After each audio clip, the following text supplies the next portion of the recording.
पहला प्रश्न, वेदांत तथा अष्टावक्र गीता जैसे ग्रंथों द्वारा स्वाध्याय करके यह जाना कि जो पाने योग्य है वह पाया हुआ ही है, उसके लिए प्रयास करना भटकन। इस निष्ठा को गहन भी किया तो भी आत्मज्ञान क्यों नहीं हुआ? कृपया मार्गदर्शन करें।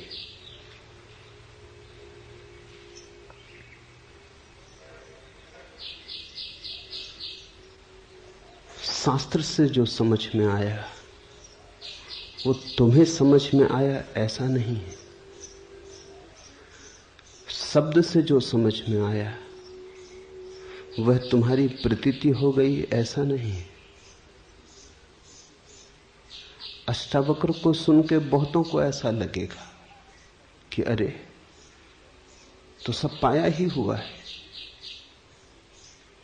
लेकिन इससे मिल न जाएगा। अष्टावक्र को सुन के ही लगने से मिलने का क्या संबंध हो सकता है? ये प्रतीति तुम्हारी हो कि मिला ही हुआ है, ये एहसास तुम्हें हो, ये अनुभूति तुम्हारी हो, ये बौद्धिक निष्कर्ष ना हो। बुद्धि तो बड़े जल्दी राजी हो जाती। इससे सरल बात और क्या होगी कि मिला ही हुआ है, चलो झंझट मिटी, अब कुछ खोजने की जरूरत नहीं, ध्यान की जरूरत नहीं, पूजा प्रार्थना की जरूरत नहीं, मिला ही हुआ है। बुद्धि इससे राजी हो जाती इसलिए नहीं कि बुद्धि समझ गई, बुद्धि राजी हो जाती है क्योंकि मार्ग की अड़चन भी छूटी, साधन का श्रम भी छूटा, उपाय करने की जरूरत भी छूटी। फिर तुम चारों तरफ देखने लगते हो कि अरे अभी तक मिला नहीं। अगर बुद्धि को ही समझने से मिलना था तो फिर अध्यात्म के विश्वविद्यालय हो सकते थे।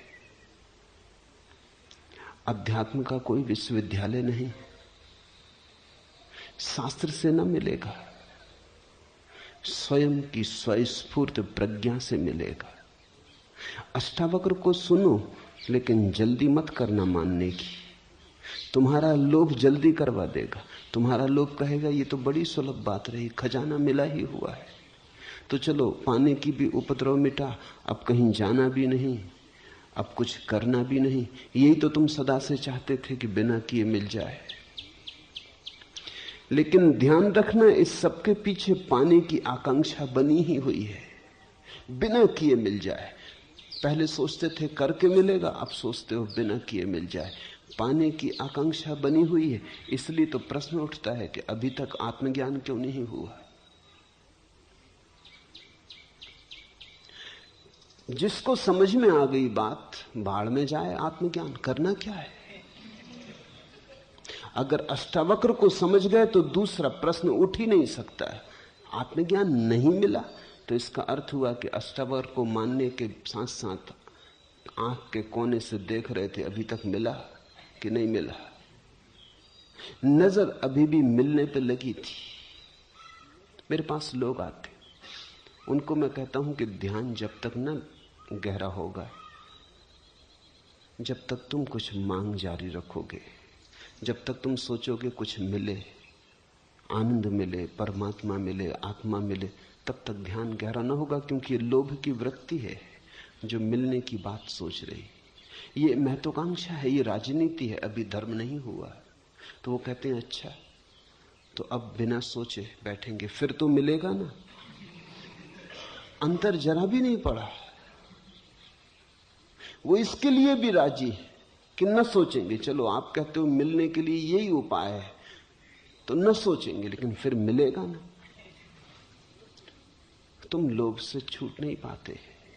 अष्टावक्र को सुन के बड़े जल्दी बहुत लोग मान लेंगे कि चलो मिल गया। इतनी जल्दी अगर मिलता होता,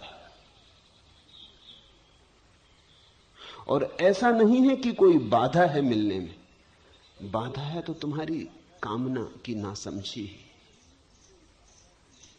है तो बिल्कुल पास, ठीक अष्टावक्र कहते हैं मिला ही हुआ है, लेकिन ये मिला हुआ ही है तब समझ में आएगा जब पाने की सारी आकांक्षा विसर्जित हो जाएगी।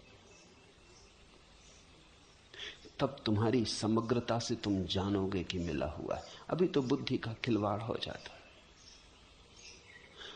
अष्टावक्र जैसे महर्षि कहते हैं तो ठीक ही कहते होंगे, तुम जल्दी कर लेते मानने की। तुम्हारी श्रद्धा बड़ी नपुंसक है, तुम संदेह भी नहीं करते, तुम जल्दी मान लेते हो। शास्त्र के वचन पर इस देश में तो संदेह करने की आदत ही खो गई है।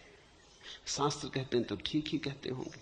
मुल्ला नसरुद्दीन एक दिन आया तो एक बड़ी खूबसूरत छतरी लिए हुए था। मैंने पूछा कहां मिल गई इतनी खूबसूरत छतरी, यहां तो बनती नहीं। उसने कहा बहन ने भेंट भेजी। मैंने कहा नसरुद्दीन तुम तो सदा कहते रहे कि तुम्हारी कोई बहन ने। वो कहने लगा ये बात तो सच है। तो फिर मैंने कहा ये बहन ने भेंट भेजी? तो उसने कहा आप न मानो तो इसकी डंडी पे लिखा हुआ है बहन की ओर से भाई को भेंट। एक होटल से निकलने लगा, ये छतरी पे लिखा था। मैंने सोचा अब हो ना हो बहन हो ही। जब लिखा हुआ है तो मानना ही पड़ता है।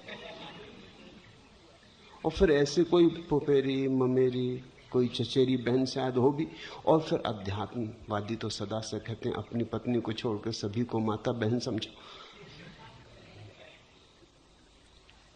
लिखी हुई बात पर और फिर शास्त्र में लिखी हो, छपी बात पर बड़े जल्दी श्रद्धा आती। कुछ बात कहो किसी से, वो कहता कहां लिखी, लिखा हुआ बता दो तो वो राजी हो जाता। जैसे लिखे होने में कोई बल है।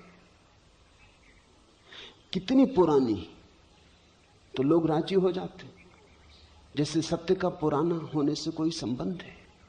किसने कही?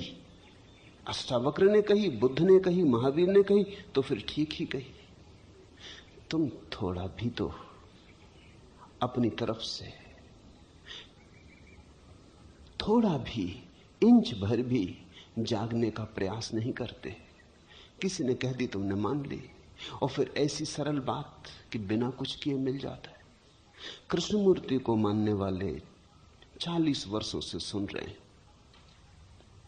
करीब करीब वे ही के वे लोग, मिला कुछ भी नहीं है। मेरे पास कभी कभी उनमें से कोई आता है तो वो कहता है कि हमें पता है कि सब मिला ही हुआ है, मगर मिलता क्यों नहीं? हम कृष्णमूर्ति को सुनते हैं, बात समझ में आती कि सब मिला ही हुआ है। ये लोभी जन है, ये चाहते ही थे पहले से कि कोई श्रम ना करना पड़े, मुफ्त मिल जाए। इन्होंने कृष्णमूर्ति को नहीं सुना, ना अष्टावक्र को समझा है, इन्होंने अपने लोभ को सुना है। इन्होंने अपने लोभ के माध्यम से सुना है, फिर उन्होंने अपने हिसाब से व्याख्या कर ली। किसी मित्र ने पूछा है कि अब ध्यान करना बड़ा बेहुदा लगता है, 5-5 ध्यान और अष्टावक्र पे चल रही प्रवचन माला, बड़ा बेहुदा लगता है। ध्यान छोड़ने में कितनी सुगमता है, करने में कठिनता है। अष्टावक्र को भी जो मिला वो कुछ करके मिला ऐसा नहीं, लेकिन बिना कुछ किए मिला ऐसा भी नहीं। अब इसे तुम समझना, ये थोड़ा जटिल मामला है। मैंने तुमसे कहा बुद्ध को मिला जब उन्होंने सब करना छोड़ दिया, लेकिन पहले सब किया। 6 वर्ष तक अथक श्रम किया, सब दांव पे लगा दिया। उस दांव पे लगाने से ही यह अनुभव आया कि करने से कुछ नहीं मिलता। अष्टावक्र को पढ़ने से थोड़ी, नहीं तो अष्टावक्र की गीता बुद्ध के समय में उपलब्ध थी, उन्होंने पढ़ ली होती।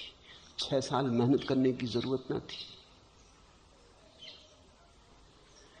6 साल अथक श्रम किया, और श्रम कर करके जाना कि श्रम से तो नहीं मिलता। रत्ती रेखा भी न बची भीतर के श्रम करने से मिल सकता है, ऐसी कोई वासना भी न बची भीतर, करके देख लिया नहीं मिलता। ये इतना प्रगाढ़ हो गया कि एक दिन इसी प्रगाढ़ता में करना छूट गया, तभी मिल गया।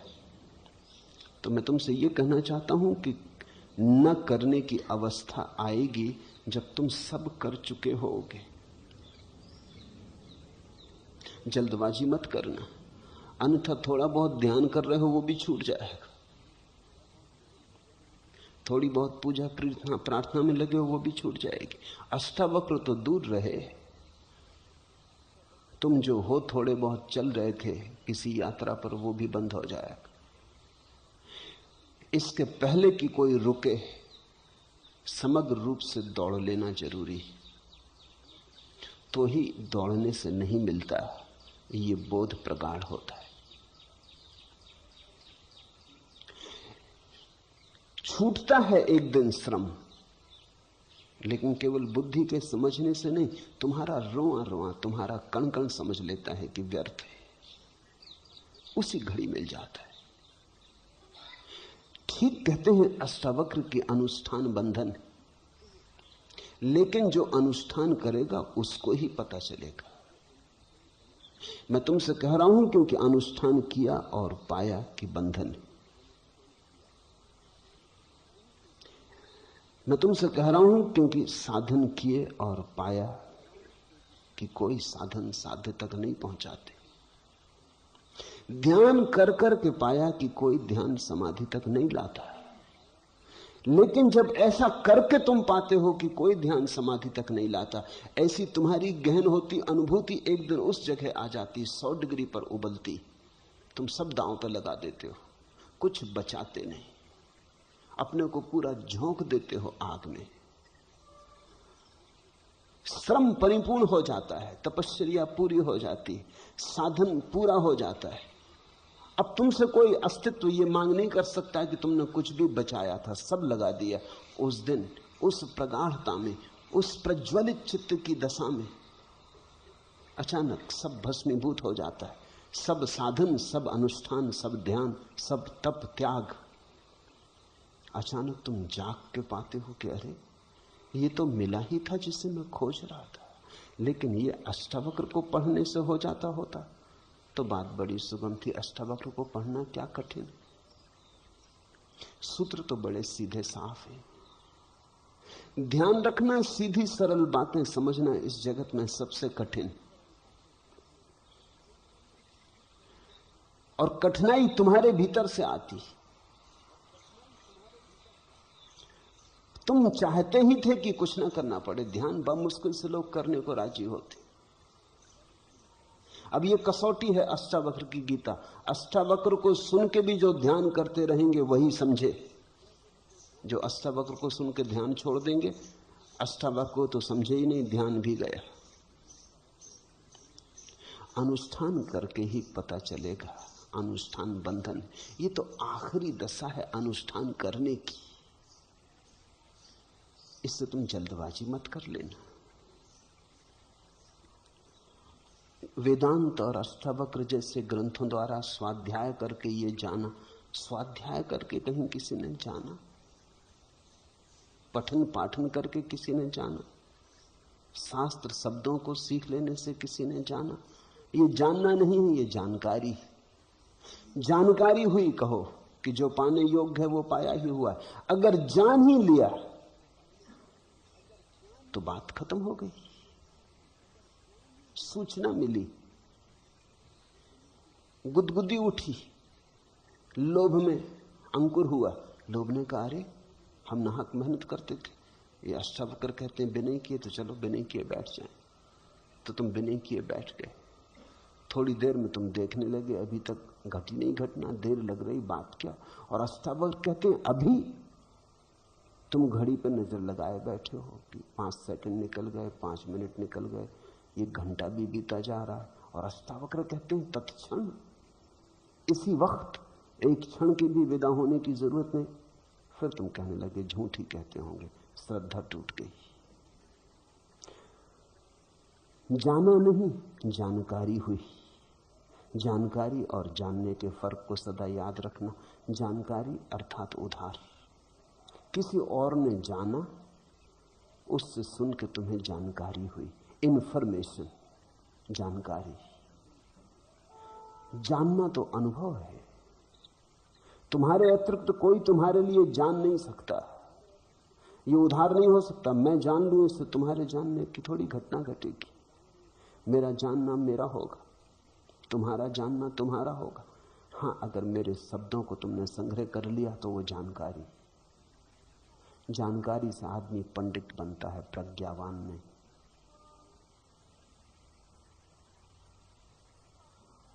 ज्ञान का बोझ इकट्ठा हो जाता है, ज्ञान की मुक्ति नहीं।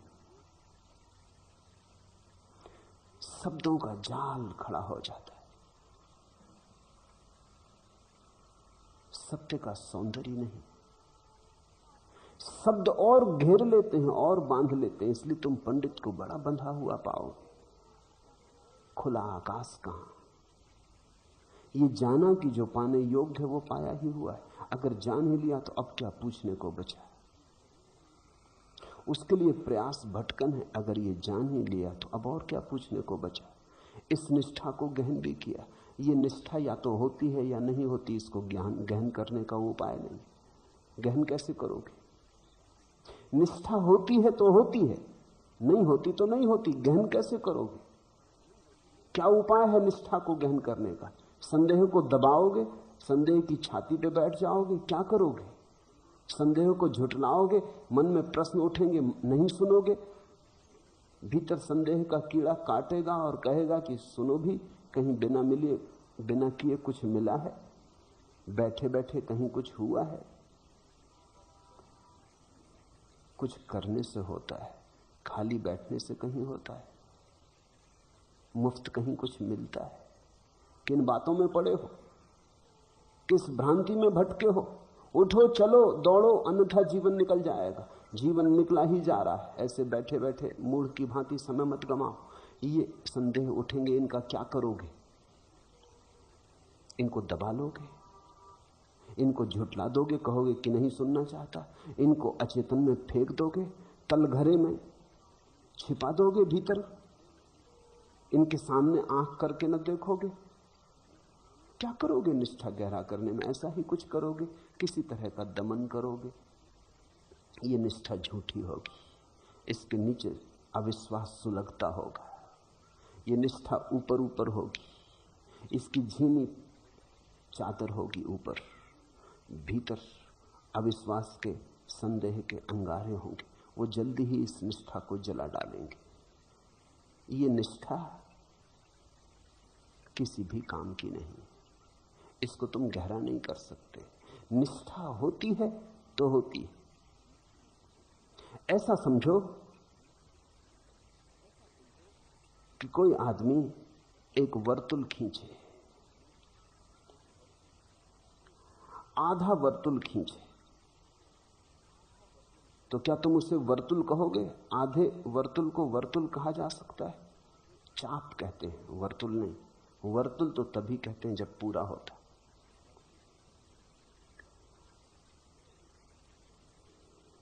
अधूरे वर्तुल का नाम वर्तुल नहीं है। अधूरी श्रद्धा का नाम श्रद्धा नहीं है, क्योंकि अधूरी श्रद्धा का अर्थ हुआ कि अधूरा अभी अविश्वास भी खड़ा है। वो जो आधी जगह खाली है वहां कौन होगा? वहां संदेह होगा। संदेह के साथ श्रद्धा चल ही नहीं सकती। ये तो ऐसा हुआ कि एक पैर पूरब जा रहा, एक पैर पश्चिम जा रहा, तुम कहीं पहुंचोगे नहीं। ये तो ऐसा हुआ कि तुम दो नावों पर सवार हैं, एक इस किनारे की आ रही, एक उस किनारे जा रही, तुम पहुंचोगे कहां? संदेह की यात्रा अलग, श्रद्धा की यात्रा अलग। तुम दो नावों पर सवार हो। अधूरी श्रद्धा का क्या अर्थ? अधूरी निष्ठा का क्या अर्थ? कि आधा अविश्वास, आधा संदेह भी मौजूद है। श्रद्धा होती तो पूरी, नहीं होती तो नहीं होती। और एक और मजे की बात ध्यान रखना, इस जगत में जब भी श्रेष्ठ को निकृष्ट से मिलाओगे तो निकृष्ट कुछ भी नहीं खोता, श्रेष्ठ का कुछ खो जाता।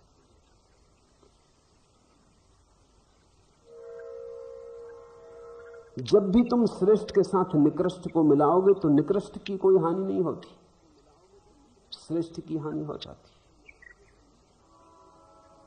शुद्ध पकवान भोजन तैयार है, तुम जरा सी मुट्ठी भर गंदगी ला के डाल दो। तुम कहोगे ये पकवान का तो ढेर लगा है, मनो इसमें मुट्ठी भर गंदगी से क्या होता। तो मुट्ठी भर गंदगी उस पूरे शुद्ध भोजन को नष्ट कर देगी। वो पूरा शुद्ध भोजन भी मुट्ठी भर गंदगी को नष्ट न कर पाएगा। तुम एक फूल पर पत्थर फेंक दो तो पत्थर का कुछ न बिगड़ेगा, फूल समाप्त हो जाएगा। पत्थर जड़ है, निकृष्ट है, फूल महिमावान है। फूल आकाश का है, पत्थर पृथ्वी का है। फूल काव्य है जीवन का। पत्थर और फूल की टक्कर होगी तो फूल का सब बिगड़ जाएगा, पत्थर का कुछ भी ना बिगड़ेगा। एक बूंद जहर पर्याप्त है। तो ध्यान रखना, संदेह निकृष्ट है। श्रद्धा के फूल के साथ अगर संदेह का पत्थर भी पड़ा है तो फूल दबेगा और मर जाएगा, हत्या हो जाएगी फूल की। तुम ये मत सोचना कि श्रद्धा पत्थर को बदल लेगी, पत्थर फूल को नष्ट कर देगा। निष्ठा या तो होती है या नहीं होती, इसमें दो मत नहीं है। होती है तो सारे जीवन को घेर लेती है, रोए रोए को व्याप्त कर लेती है। निष्ठा व्यापक है फिर, पर ऐसी निष्ठा शास्त्र से नहीं मिलती, ना मिल सकती। ऐसी निष्ठा जीवंत अनुभव से मिलती। जीवन के शास्त्र को पढ़ोगे तो मिलेगी, अष्टावक्र को पढ़ने से नहीं। अष्टावक्र को समझ लो, उस समझ को ज्ञान मत समझ लेना। अष्टावक्र को समझ के अपने भीतर संभाल के एक कोने में रख दो। एक कसौटी मिली, ज्ञान नहीं मिला, एक कसौटी मिली। अब जब तुम्हें ज्ञान मिलेगा तब अष्टावक्र की कसौटी पे उसे कसने में तुम्हें सुविधा हो जाएगी। कसौटी सोना नहीं है। तुम जाते हो एक सुनार के पास, देखते हो रखा है काला पत्थर कसौटी का। वो काला पत्थर सोना नहीं है। जब सोना मिलता है तो सुनार उस काले पत्थर पर घिस के देख लेता है कि सोना सोना है या नहीं। अष्टावक्र की बात को समझ के कसौटी की तरह संभाल के रख लो, गांठ बांध लो। जब तुम्हारे जीवन का अनुभव आएगा तो कस लेना। अष्टावक्र की कसौटी उस वक्त काम आएगी। तुम जान पाओगे कि जो हुआ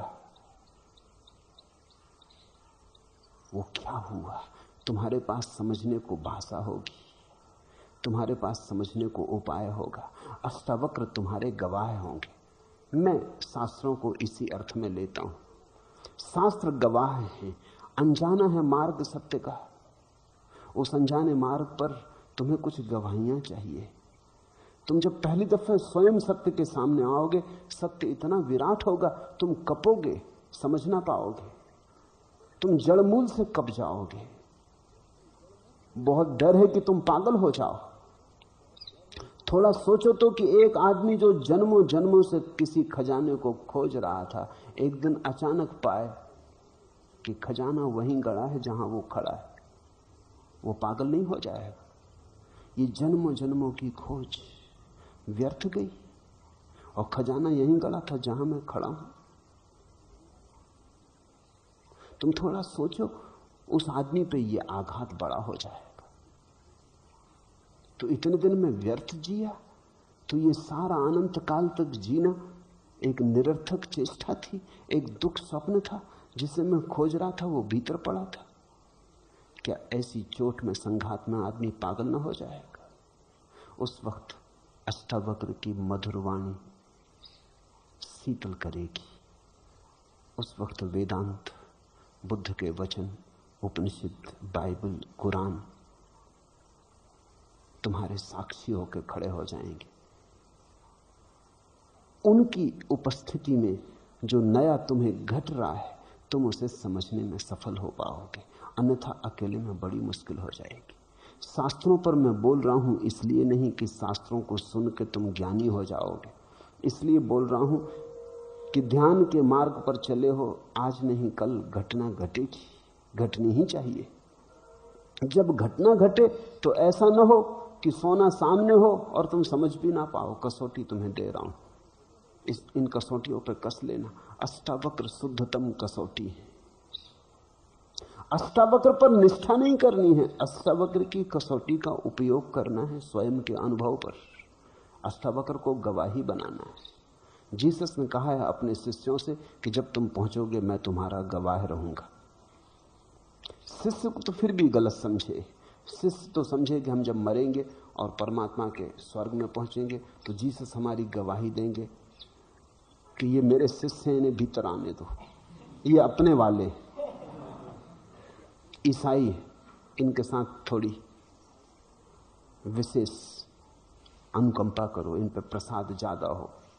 लेकिन जीसस का मतलब बहुत और था। जीसस ने कहा कि जब तुम पहुंचोगे मैं तुम्हारी गवाही होऊंगा। इसका ये मतलब नहीं कि जीसस वहां खड़े होंगे, लेकिन जीसस ने जो कहा है वो कसौटी की तरह पड़ा रहेगा। जब तुम्हारा अनुभव होगा झट तुम उसे कस लोगे और गुत्थी सुलझ जाएगी। अन्यथा असत्य में भटके हो इतने दिन तक कि तुम्हारी आंखें असत्य की आदी हो गई। सत्य का आघात कहीं तुम्हें तोड़ ना दे, विक्षिप्त ना कर दे। इसे याद रखना, सत्य के बहुत खोजी पागल हो गए।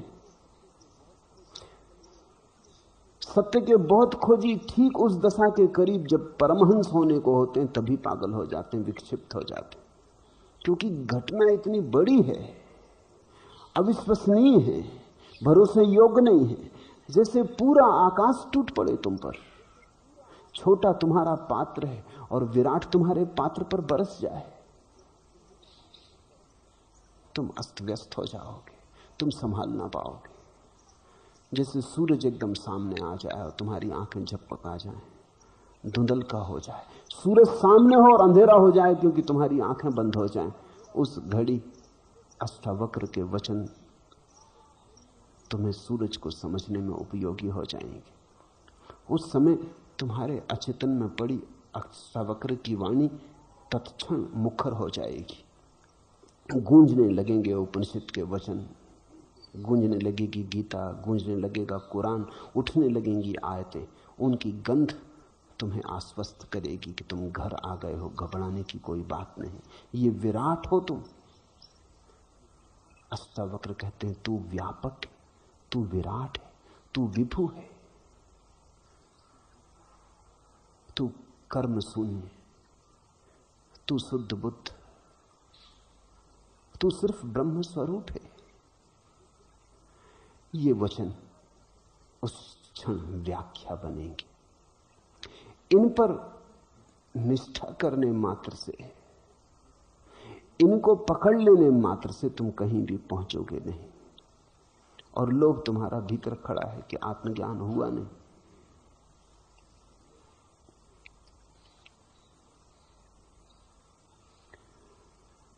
वासना को बांधने को तुमड़ी जो स्वरतार बिछाती है, आह उसी में कैसी एकांत निबड़ वासना थरथराती। सुनो फिर, वासना को बांधने को तुमड़ी जो स्वरतार बिछाती है, आह उसी में कैसी एकांत निबड़ वासना थरथराती है। तभी तो सांप की कुंडली हिलती नहीं, फन डोलता है। तुम वासना से मुक्त भी होना चाहते हो तो भी तुम वासना का ही जाल बिछाते हो। तुम परम शुद्ध बुद्ध होना चाहते हो तो भी लोभ के माध्यम से ही, तो भी वासना ही थरथराती है। आह उसी में कैसी एकांत निबिड़ वासना थरथराती है। वासना को बांधने को तुमड़ी जो स्वरतार बिछाती है। तुम परमात्मा को पाने चलते हो, लेकिन तुम्हारे पाने का ढंग वही है जो धन पाने वाले का होता है। तुम परमात्मा को पाने चलते हो, लेकिन तुम्हारी वासना कामना वही है जो पदार्थ को पाने वाली की होती। संसार को पाने वाले की जो दीवानगी होती है वही दीवानगी तुम्हारी। वासना विषय बदल लेती है, वासना नहीं बदलती।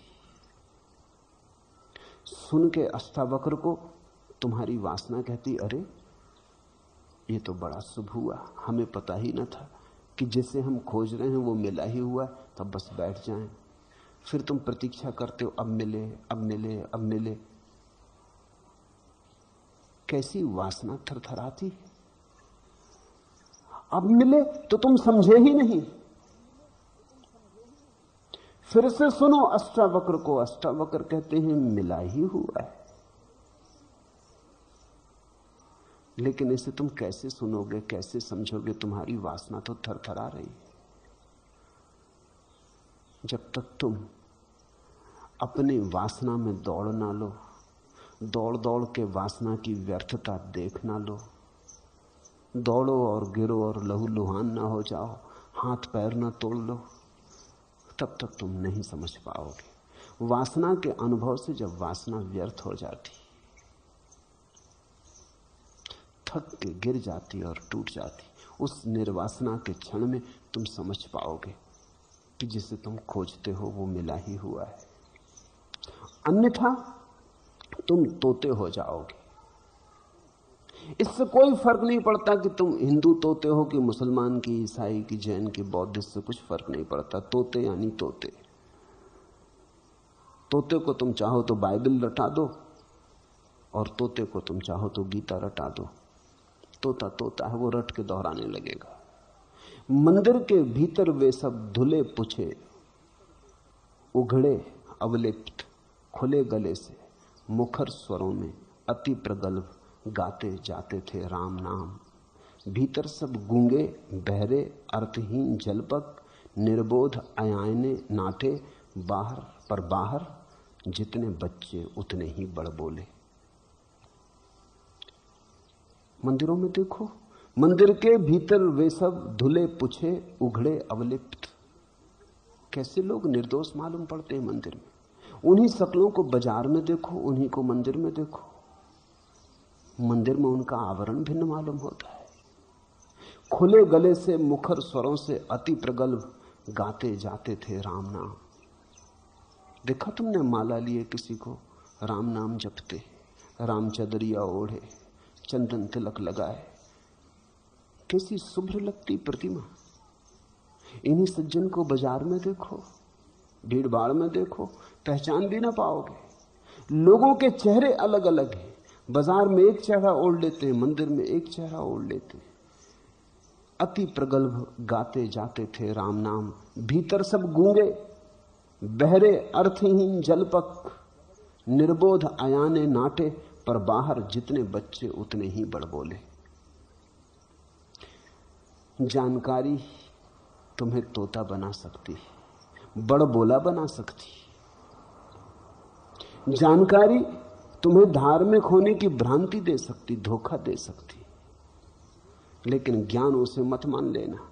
और जानकारी के आधार पर तुम जो निष्ठा संभालोगे, वो निष्ठा संदेह के ऊपर बैठी होगी, संदेह के कंधे पर सवार होगी।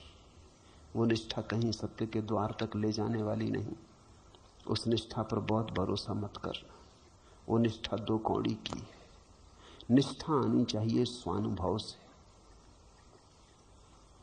निष्ठा आनी चाहिए शुद्ध निर्विकार स्वयं की ध्यान अवस्था से।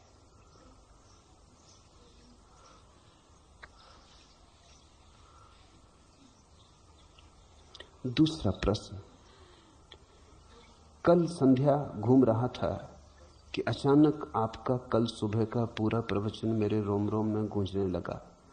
दर्शक होकर दृश्यों की छवि निहार रहा था कि कहीं से दृष्टा की याद आ गई। दृष्टा का खेल भी जरा देर चला, लेकिन इसी बीच मेरे पैर लड़खड़ाने लगे और गिरने से बचने के लिए मैं सड़क के किनारे बैठ गया। और तभी न दृश्य रहा, न दर्शक रहा और न दृष्टा ही रहा। सब कुछ समाप्त हो गया और फिर भी कुछ था। कभी अंधेरा, कभी प्रकाश की आंख में छौनी चलती रही, लेकिन तभी से बेचैनी भी बढ़ गई और समझ में नहीं आया कि यह सब क्या है। यही मैं तुमसे कह रहा हूं।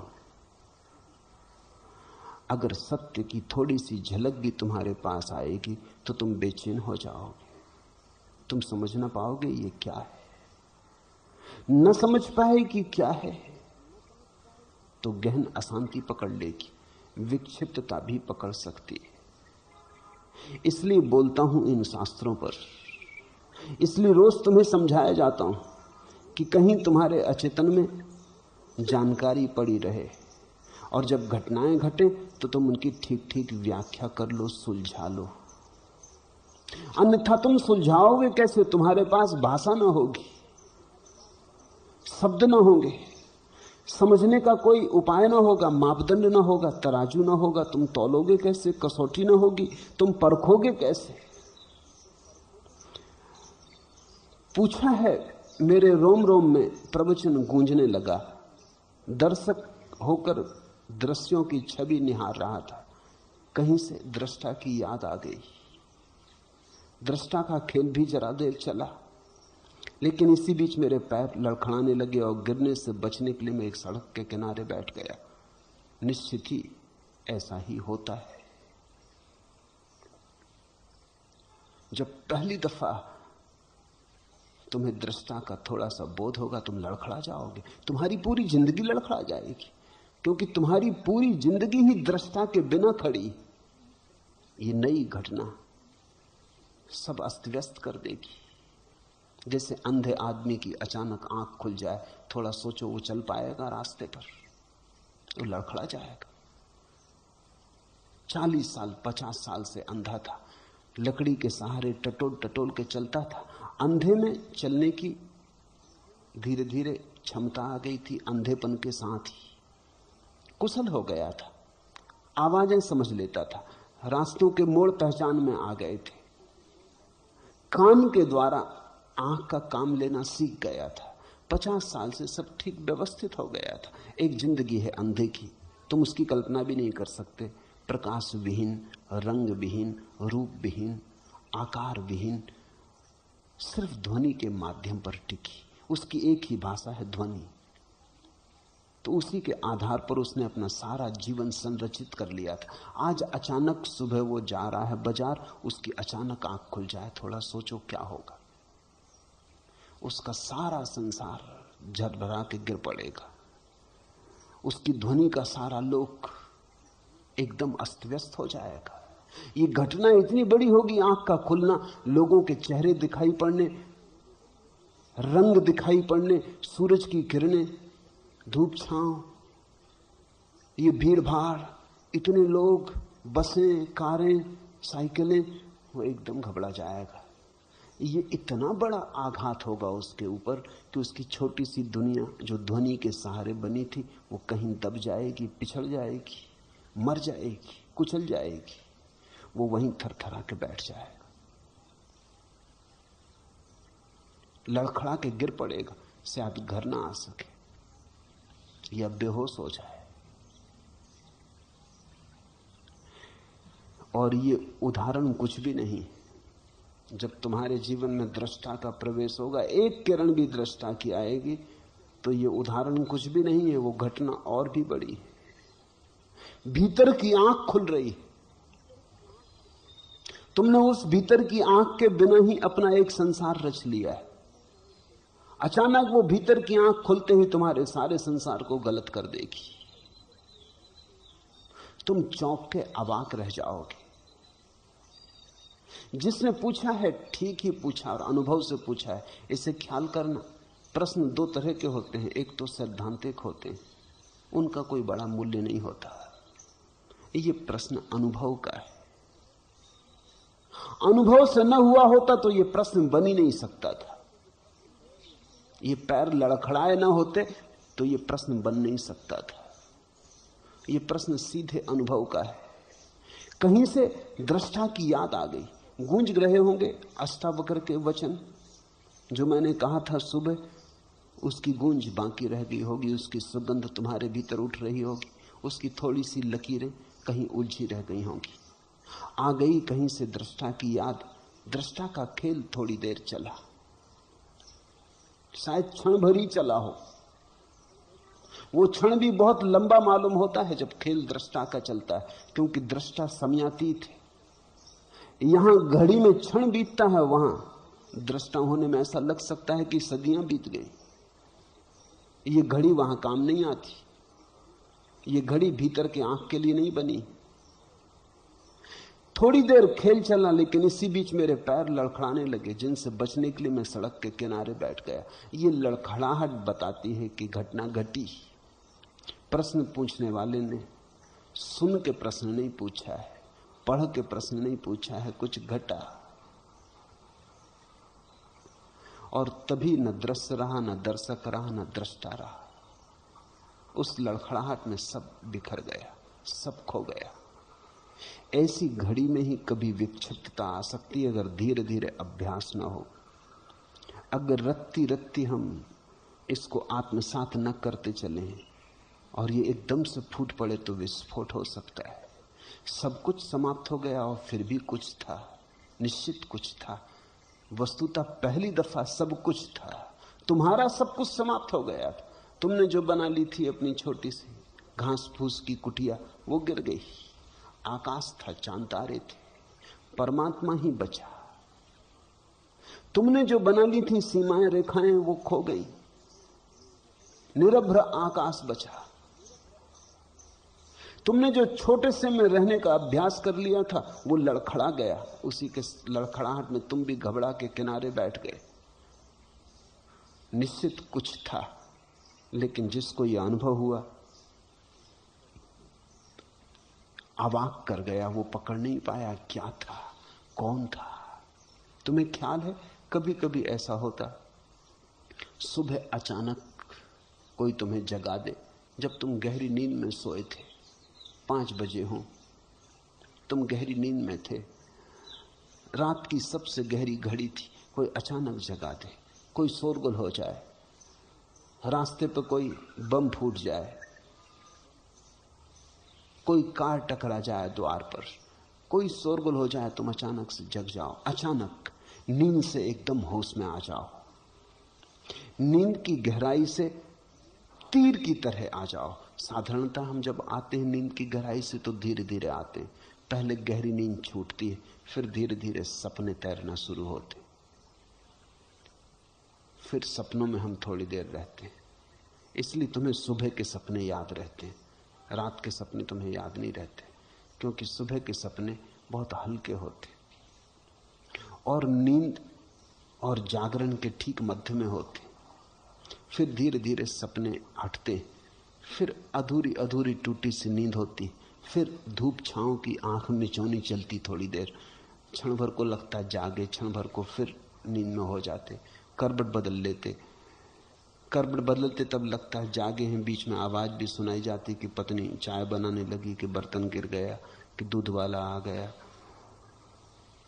कि राह से कोई गुजर रहा, कि नौकरानी ने दस्तक दी, कि बच्चे स्कूल जाने की तैयारी करने लगे। फिर करवट लेके फिर तुम एक गहराई में डुबकी लगा जाते। ऐसा धीरे धीरे धीरे धीरे सतह पर आते हो, फिर तुम आंख खोलते हो। लेकिन अगर कभी कोई अचानक घटना घट जाए तो तुम तीर की तरह गहराई से सीधे जागरण में आ जाते हो। आंख खोल के तुम्हें लगेगा अचानक तुम कहां हो, कौन हो। एक क्षण को कुछ समझ में ना आएगा। ऐसा तुम्हें सबको हुआ होगा कभी किसी घड़ी में। कौन हूं, नाम पता भी याद नहीं आता, कहां हूं यह भी समझ में नहीं आता, जैसे किसी अजनबी दुनिया में अचानक आ गए। ये क्षण भरी रहती है बात, फिर तुम समझ जाते हो, क्योंकि ये धक्का कोई बहुत बड़ा धक्का नहीं है। और फिर इसके तुम अभ्यासी हो, रोज ही ये होता है। रोज सुबह तुम उठते हो, सपने की दुनिया से वापस जागृत की दुनिया में लौटते हो। ये अभ्यास पुराना है, फिर भी कभी कभी अचानक हो जाए तो चौंका जाता है, घबरा जाता है। असली जागरण जब घटता है तो तुम बिल्कुल ही अवाक रह जाओगे। तुम्हें कुछ समझ में ना आएगा क्या हो रहा है, सब सन्नाटा और शून्य हो जाएगा। लेकिन ठीक हुआ, न दृष्टा रहा, न दर्शक, न दृश्य, सब कुछ समाप्त हो गया। फिर भी कुछ था। इस कुछ को ही तुम व्याख्या कर सको, इसलिए इतने शास्त्रों पर मैं बोल रहा हूं। इस कुछ की ही तुम व्याख्या करने में समर्थ हो जाओ, इस कुछ को तुम अर्थ दे सको, इस कुछ की तुम प्रतिभिज्ञा कर सको। परिभाषा कर सको, नहीं तो ये कुछ तुम्हें डुबा लेगा, तुम बाढ़ में बह जाओगे। तुम्हारे पास खड़े होने को कोई जगह रहे, इसलिए इतनी बातें कह रहा हूं।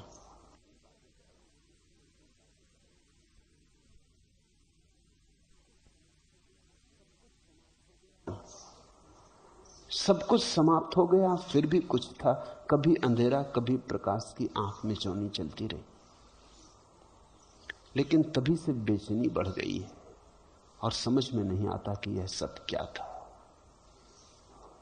जो मैं कहता हूं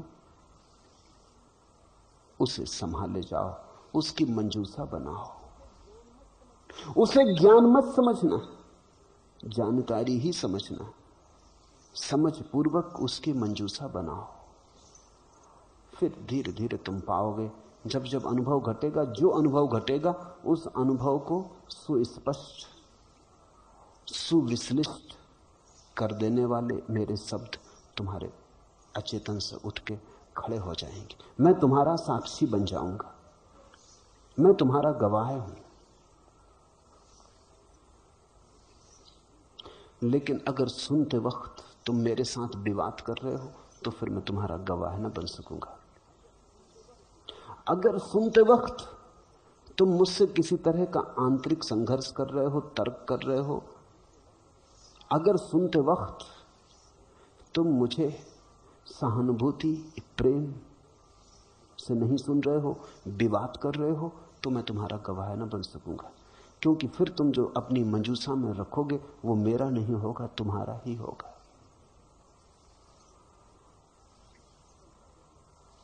कल रात ऑस्ट्रेलिया से आए एक मनोवैज्ञानिक ने संन्यास लिया।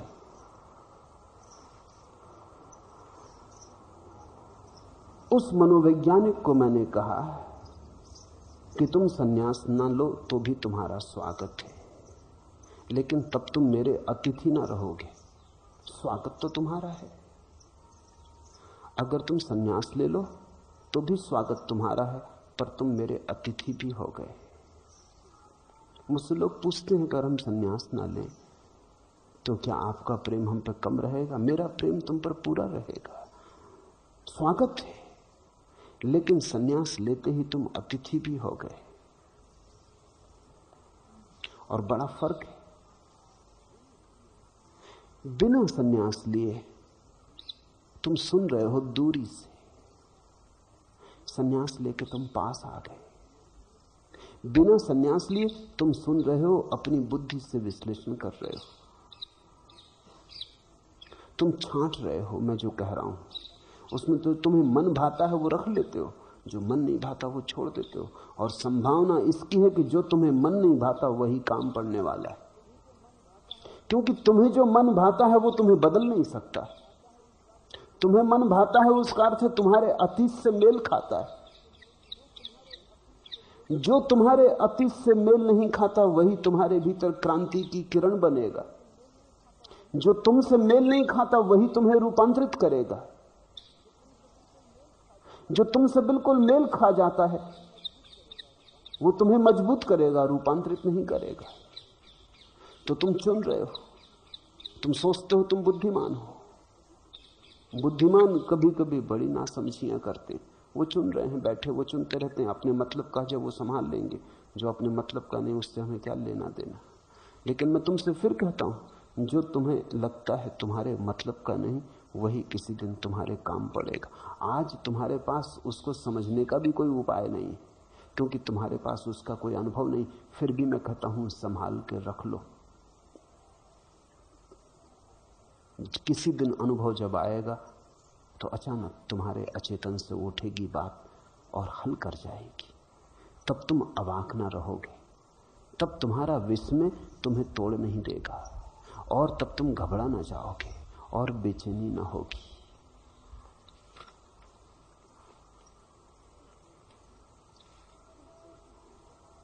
ऊपर ही ऊपर जो हवा ने गाया, देवदारू ने दोहराया, जो हिम चोटियों पर झलका, जो सांझ के आकाश से छलका, वह किसने पाया?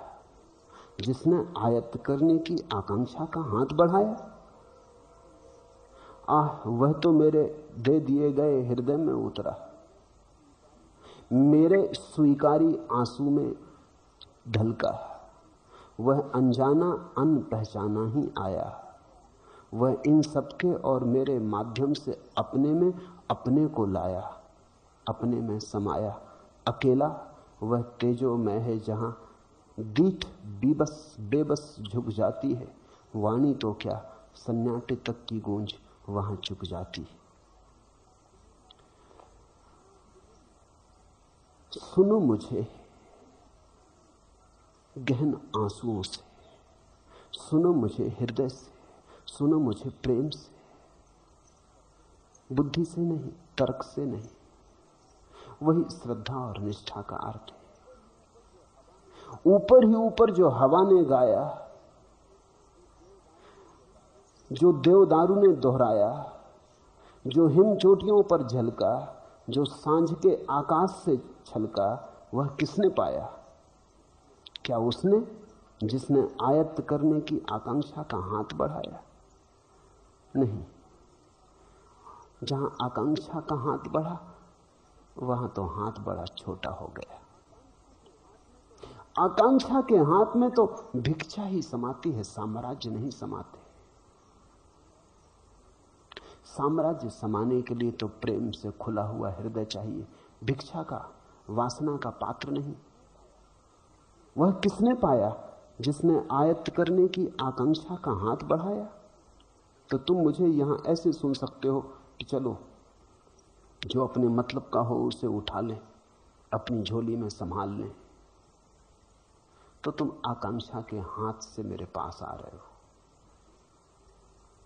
आकांक्षा तो भिक्षु है, तो तुम कुछ थोड़ा बहुत ले जाओगे, लेकिन तुम जो ले जाओगे वो टेबल से गिरे रोटी के टुकड़े इत्यादि थे। तुम अतिथि ना हो पाए। सन्यास तुम्हें अतिथि बना देता है। आह वह तो मेरे दे दिए गए हृदय में उतरा, आह वह तो मेरे दे दिए गए हृदय में उतरा, मेरे स्वीकारी आंसू में ढलका। वह अनजाना अनपहचाना ही आया, वह इन सब के और मेरे माध्यम से अपने में अपने को लाया, अपने में समाया। अकेला वह तेजोमय है जहां दीठ बेबस झुक जाती, वहां आंख तो झुक जाती। वाणी तो क्या सन्नाटे तक की गूंज वहां चुक जाती।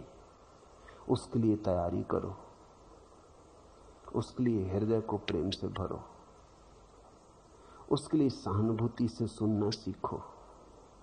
और मैं तुमसे जो कह रहा हूं उसे मंजूषा में संजो, तो फिर बेचैनी ना होगी। फिर वो उतरे अपरिचित अनजान, तुम उसे समझ पाओगे, तुम उसके गूढ़ स्वर को समझ पाओगे,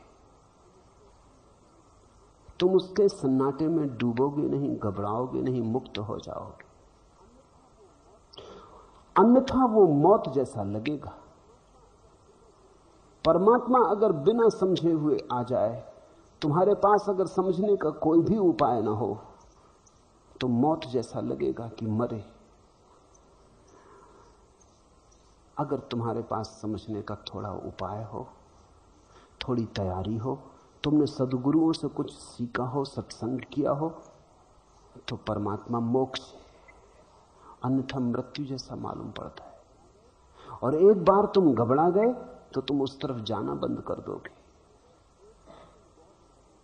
एक बार तुम बहुत भयभीत हो गए तो तुम्हारा रोआ रोआ डरने लगेगा। तुम और सब जगह जाओगे, वहां ना जाओगे जहां ऐसा भय, जहां हाथ पैर लड़खड़ा जाएं, जहां राह के किनारे बैठ जाना पड़े, जहां सब धूमिल हो जाए, सब खोता मालूम पड़े, कुछ अज्ञात अनजाना शेष रहे और घबराए और बेचैनी दे, फिर तुम वहां न जाओगे। रविन्द्रनाथ का गीत है कि मैं परमात्मा को खोजता था अनेक जन्मों से, बहुत खोजा, मिला नहीं। कभी कभी दूर, बहुत दूर चांद तारों पर उसकी झलक दिखाई पड़ जाती थी। आशा बंधी रही, खोजता रहा। फिर एक दिन संयोग और सौभाग्य उसके द्वार पर पहुंच गया। तख्ती लगी थी, यही रहा घर भगवान का। चढ़ गया सीढ़ियां एक छलांग में, जन्मों जन्मों की यात्रा पूरी हुई थी। अहो भाग्य, हाथ में सांकल लेके बजाने को ही था कि तब एक भय पकड़ा कि अगर वो मिल गया तो फिर मैं क्या करूंगा। अब तक परमात्मा को खोजना ही तो मेरा कुल कृत्य था, अब तक इसी सहारे जिया, यही थी मेरी जीवन यात्रा। तो परमात्मा अगर मिल गया तो वो तो मृत्यु हो जाएगी, फिर मेरे जीवन का क्या, फिर मेरी यात्रा कहां, फिर कहां जाना है, किसको पाना है, क्या खोजना है, फिर तो कुछ भी ना बचेगा। तो बहुत घबरा गया, छोड़ दी सांकल आहिस्ता से कि कहीं आवाज ना हो जाए, कहीं वो द्वार खोल ही ना दे। जूते हाथ में ले लिए, भागा। तो तब से भाग रहा हूं, अब भी खोजता हूं। रविन्द्रनाथ ने लिखा है उस गीत में, अब भी खोजता हूं परमात्मा को, हालांकि मुझे पता है उसका घर कहां है। उस जगह को भर छोड़ के सब जगह खोजता हूं, क्योंकि खोजना ही जीवन है। उस जगह भर जाने से बचता हूं, उस घर की तरफ भर नहीं जाता, वहां से किनारा काट लेता हूं और सब जगह पूछता फिरता हूं परमात्मा कहां है। और मुझे पता है कि परमात्मा कहां है। मेरे देखे बहुत लोग अनंत जन्मों की यात्रा में कई बार उस घर के करीब पहुंच गए, लेकिन घबरा गए। ऐसे घबरा गए कि सब भूल गया, वो घबराहट नहीं भूली है अभी तक। इसलिए लोग ध्यान करने को आसानी से उत्सुक नहीं होते। ध्यान वगैरह की बात से ही लोग डरते हैं, बचते हैं। परमात्मा शब्द का औपचारिक उपयोग कर लेते हैं, लेकिन परमात्मा को कभी जीवन की गहरी खोज नहीं बनने देते। मंदिर मस्जिद हो आते हैं, सामाजिक औपचारिकता है, लोकाचार, जाना चाहिए इसलिए चले जाते हैं। लेकिन कभी मंदिर को, मस्जिद को हृदय में नहीं बसने देते, उतना खतरा मोल नहीं लेते, दूर दूर रखते हैं परमात्मा को। उसका कारण होगा कहीं किसी गहन अनुभव में, कहीं छिपी किसी गहरी स्मृति में कोई भय का अनुभव छिपा है। कभी लड़खड़ा गए होंगे उसके घर के पास। अब जिन मित्र को यह अनुभव हुआ है, अगर वो ठीक से न समझें तो घबराने लगेंगे। अब रास्ते पर ऐसा घबरा के बैठ जाना, हाथ पैर कब जाना, हृदय का जोर से धड़कने लगना, श्वास का बेतहासा चलने लगना, कुछ से कुछ हो जाए, ऐसे ध्यान से दूर ही रहना अच्छा। ये तो झंझट की बात है। फिर लौट आए सो ठीक, अगर न लौट पाए तो, अगर ऐसे ही बैठे रह जाएं रास्ते के किनारे तो लोग पागल समझ लेंगे। घड़ी दो घड़ी तो ठीक, फिर पुलिस आ जाएगी, फिर पास पड़ोस के लोग कहेंगे अब इनको उठाओ अस्पताल भेजो, क्या हो गया। चिकित्सक इंजेक्शन देने लगेंगे कि इनका होश खो गया, कि मस्तिष्क खराब हो गया। मेरे एक मित्र ने लिखा है, सन्यासी है, कि यहां से गए तो नाचते हुए आनंदित होकर गए। घर के लोगों ने कभी उन्हें नाचते और आनंदित तो देखा नहीं था। जब वो घर नाच से आनंदित पहुंचे, लोगों ने समझा पागल हो गए। घर के लोगों ने एकदम दौड़ कर उनको पकड़ लिया कि बैठो, क्या हो गया तुमको। अरे उन्होंने कहा मुझे कुछ हुआ नहीं, मैं बड़ा प्रसन्न हूं, आनंदित। वो जितने ज्ञान की बातें करें, घर के लोग उतने संदिग्ध हुए कि गड़बड़ हो गई। वो उन्हें घर से न निकलने दें, जबरदस्ती उनको अस्पताल में भर्ती करवा दिया। उनका पत्र आया कि मैं बड़ा हंस रहा हूं यहां अस्पताल में, ये खूब मजा है, मैं दुखी था, मुझे कोई अस्पताल न लाया, अब मैं प्रसन्न हूं तो लोग मुझे अस्पताल ले आए। मैं देख रहा हूं खेल, मगर वो समझते हैं कि मैं पागल हूं, और जितना वो मुझे समझते हैं कि पागल हूं, उतनी मुझे हंसी आती। जितनी मुझे हंसी आती वो समझते हैं बिल्कुल गए काम से। ठीक हुआ जो पूछ लिया। घबराना मत, ये अनुभव धीरे धीरे शांत हो जाएगा। साक्षी भाव रखना, ऐसा स्वाभाविक है।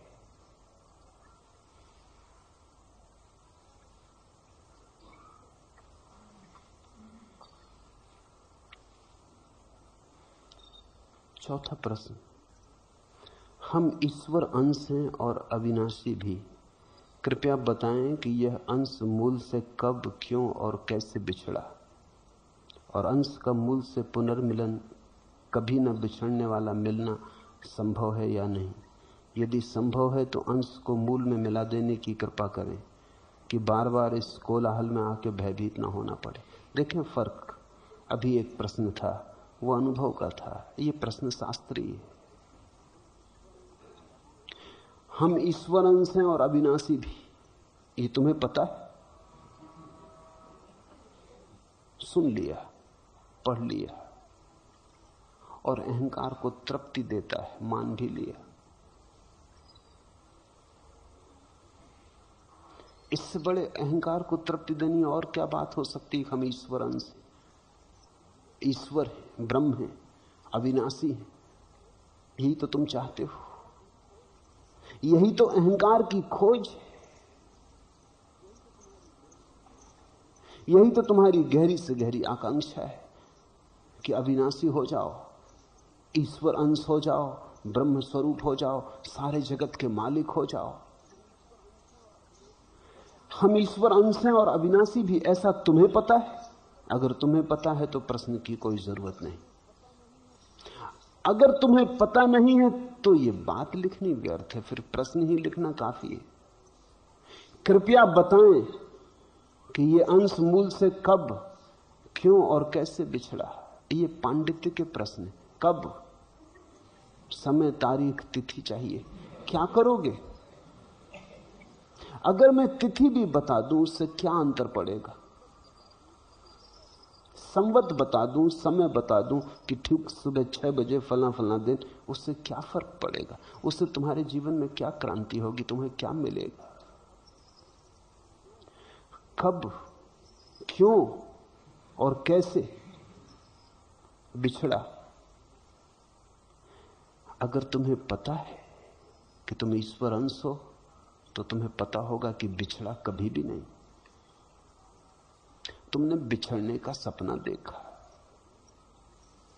बिछड़ा कभी भी नहीं, क्योंकि अंश बिछड़ कैसे सकता है? अंश तो अंशी के साथ ही होता है। तुम्हें याद भूल गई हो, बिछड़न नहीं हो सकती, विस्मृति हो सकती।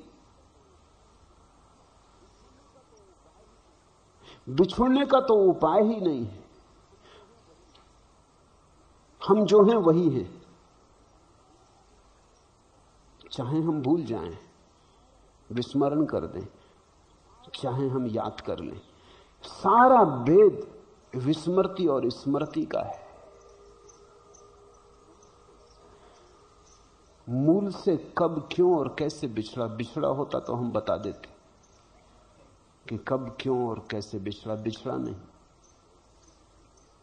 रात तुम सोए, तुमने सपना देखा कि सपने में तुम घोड़े हो गए। अब सुबह तुम पूछो कि हम घोड़े क्यों, कैसे, कब हुए, तो बहुत मुश्किल की बात है। क्यों घोड़े हुए? हुए ही नहीं, पहली तो बात। हो गए होते तो पूछने वाला बचता। घोड़े तो नहीं पूछते। तुम कभी हुए नहीं, सिर्फ सपना देखा। सुबह जाग के तुमने पाया कि अरे खूब सपना देखा। जब तुम सपना देख रहे थे तब भी तुम घोड़े नहीं थे, याद रखना। हालांकि तुम बिल्कुल ही लिप्त हो गए थे उस भाव में कि घोड़ा हो गया। यही तो अष्टावक्र की मूल धारणा है। अष्टावक्र कहते हैं जिस बात से भी तुम अपने मैं भाव को जोड़ लोगे वही हो जाओगे। देहाभिमान तो देह हो गए, कहा मैं देह हूं तो देह हो गए। ब्रह्माभिमान, कहा कि मैं ब्रह्म हूं तो ब्रह्म हो गए। तुम जिससे अपने मैं को जोड़ लेते हो वही हो जाते हो। सपने में तुमने घोड़े से जोड़ लिया, तुम घोड़े हो गए। अभी तुमने शरीर से जोड़ लिया तो तुम आदमी हो गए। लेकिन तुम हुए कभी भी नहीं हो तो तुम वही जो तुम हो। जस के तस, वैसे के वैसे। तुम्हारे स्वभाव में तो कहीं कोई अंतर नहीं पड़ा है। इसलिए इस तरह के प्रश्न अर्थहीन हैं और इस तरह के प्रश्न पूछने में समय मत गमाओ। और इस तरह के प्रश्नों के जो उत्तर देते हैं वो तुमसे भी ज्यादा ना समझ। ज़ेन फकीर बोकुजू के जीवन में उल्लेख है, एक दिन सुबह उठा और उठ के उसने अपने प्रधान शिष्य को बुलाया और कहा कि सुनो, मैंने रात एक सपना देखा, उसकी तुम व्याख्या कर सकोगे? उस शिष्य ने कहा कि रुके, मैं थोड़ा पानी ले आऊं, आप हाथ मुंह पहले धो ले। वो मटकी में पानी भर लाया और गुरु का उसने हाथ मुंह धुलवा दिया। जब वो हाथ मुंह धुला रहा था तभी दूसरा शिष्य पास से गुजरता था। गुरु ने कहा सुनो, मैंने रात एक सपना देखा, तुम उसकी व्याख्या करोगे? उसने कहा कि ठहरो, एक कप चाय ले लेना, आपके लिए अच्छा रहेगा। वो एक कप चाय ले आया।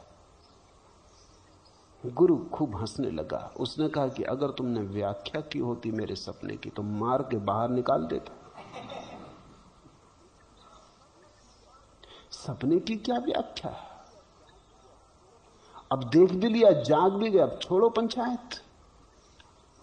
शिष्यों ने बिल्कुल ठीक उत्तर दिए। वो कसौटी थी, वो परीक्षा थी उनकी। वो परीक्षा का क्षण आ गया था। एक शिष्य पानी ले आया कि आप हाथ मुंह धो लें। अब सपना गया, अब मामला खत्म करें। अब और व्याख्या क्या करनी? सपना सपना था, बात खत्म हो गई, व्याख्या क्या करनी? व्याख्या सत्य की होती, सपनों की थोड़ी। झूठ की क्या व्याख्या हो सकती है? जो हुआ ही नहीं उसकी क्या व्याख्या हो सकती है?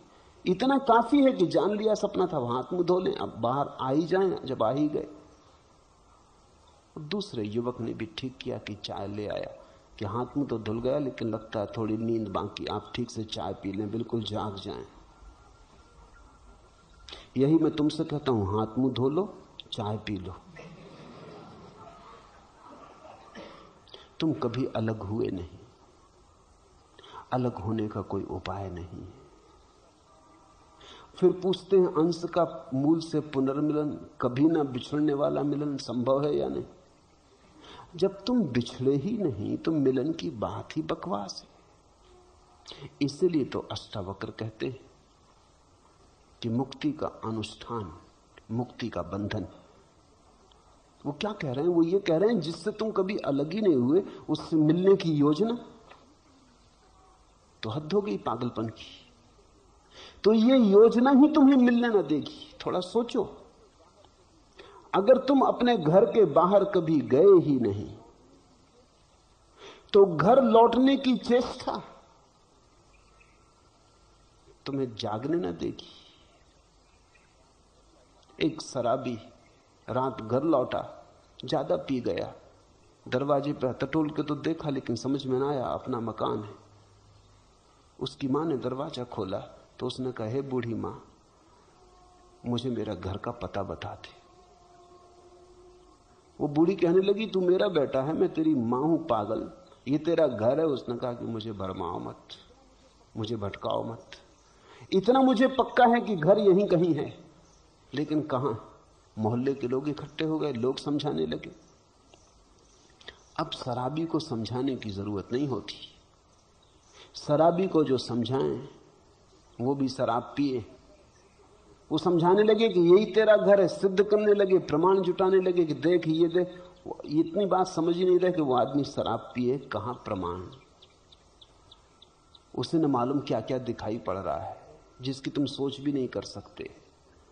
जो तुम्हें दिखाई पड़ रहा है उसे दिखाई पड़ ही नहीं रहा, वो किसी दूसरे लोक में है। वो अपनी मां को नहीं पहचान रहा, क्या खाक अपने घर को पहचानेगा? वो अपने को नहीं पहचान रहा,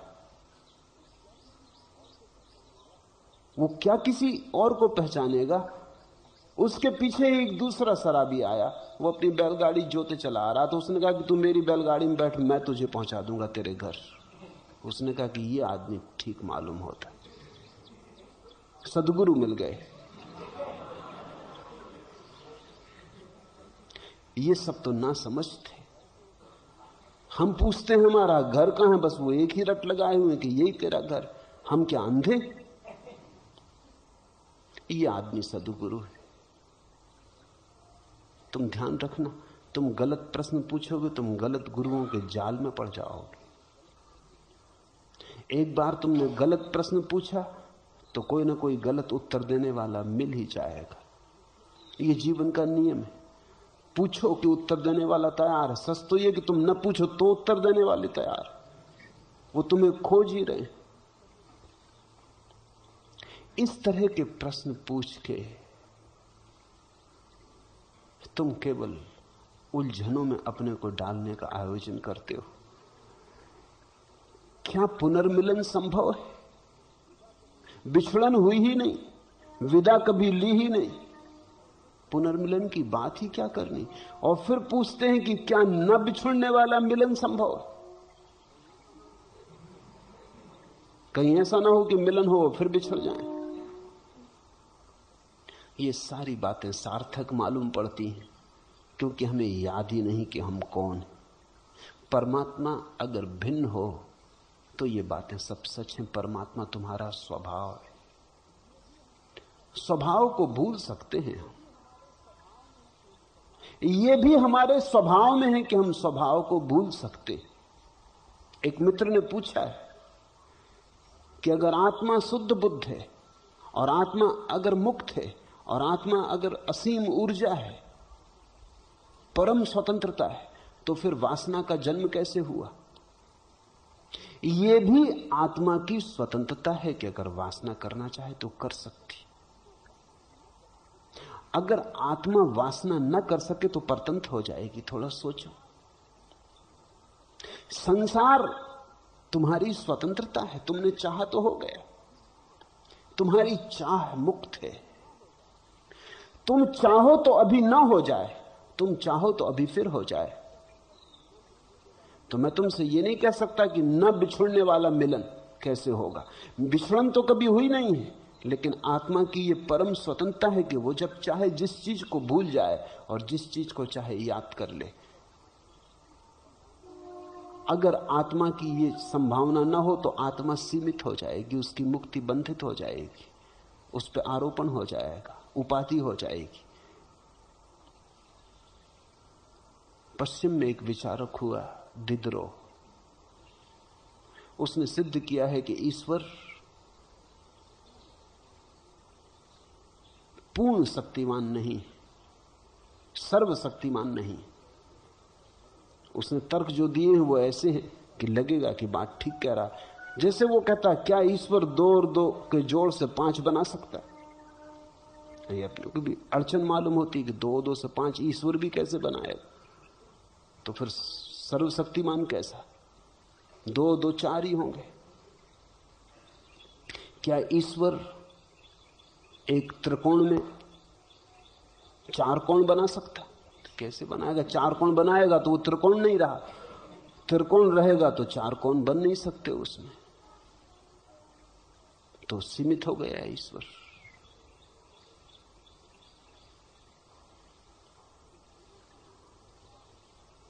ईसाइयों की जो ईश्वर के बाबत धारणा है उसको तो दिदरो ने झचकोर दिया, लेकिन अगर दिदरो को भारतीयों की धारणा पता होती तो मुश्किल में पड़ जाता।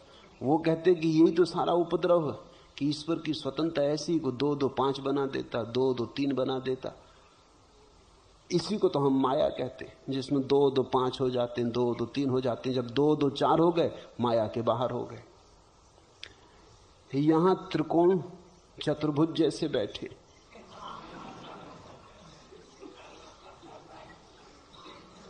यहां बड़ा धोखा चल रहा है। यहां कोई कुछ समझे है, कोई कुछ समझे।